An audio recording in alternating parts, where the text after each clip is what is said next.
All right, let's talk about one of the trickiest tenses in English, the present perfect. I know, it can be a real headache, but don't you worry. Today, we're gonna make it simple, clear, and get you using it with confidence. Let's jump right in.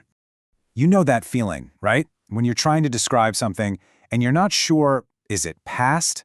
Is it present? What is it? Well, you are definitely not alone. The present perfect lives in that weird, confusing space in between, but by the end of this, you'll know exactly how to master it. So what is this thing, really? Honestly, the best way to think about it is as a bridge.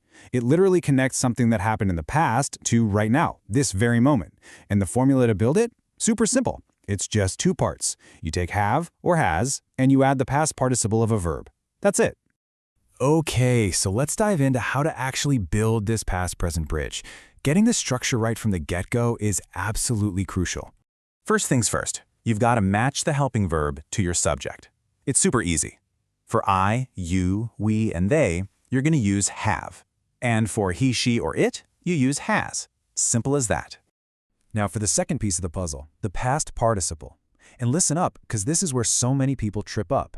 You have to use the third form of the verb, like gone, not the simple past tense like went.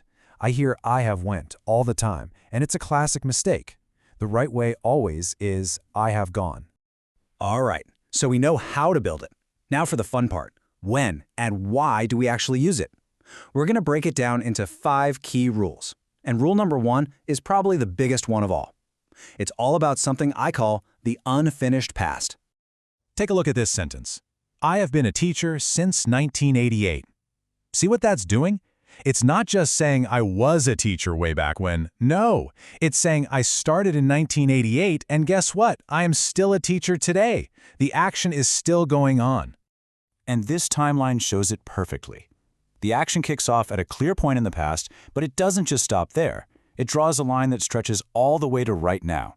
That's the key idea here. It's an unfinished period of time.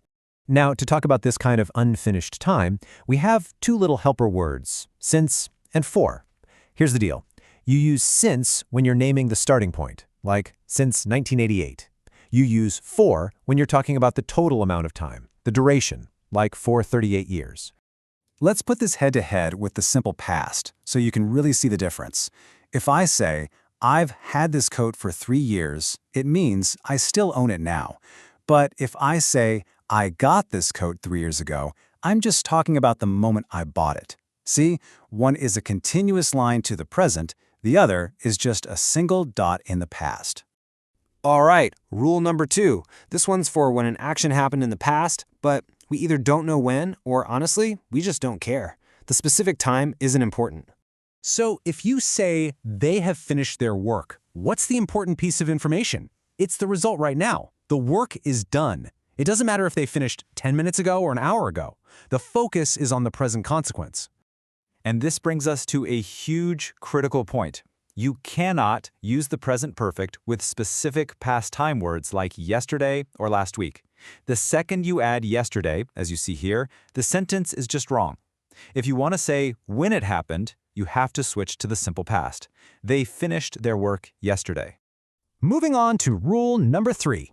This is all about repeated actions. Think of it like a collection of all your experiences up until this moment in your life. So if we say John has eaten at that cafe many times, we're not talking about one specific lunch he had. We're talking about his whole life experience. Sometime over the years, he's gone there again and again. We don't know the dates, and we don't need to. You can almost picture it, right? Maybe he went on a Monday, then again on a Tuesday, maybe popped in that Friday. We're just bundling all those separate visits into one single idea, the experience of having been there multiple times. And what's really useful about this rule is that you can be vague with many times, or you can be totally specific with a number. Saying he has eaten there 5 times works perfectly too. Rule number 4 is all about the recent past. We use this when we're announcing some news or talking about something that happened just a moment ago. A key word you'll hear all the time here is just. It really punches up that feeling of immediacy. For example, if you look out the window and say, it has just begun snowing, that word just tells everyone this is fresh news. It started a split second ago.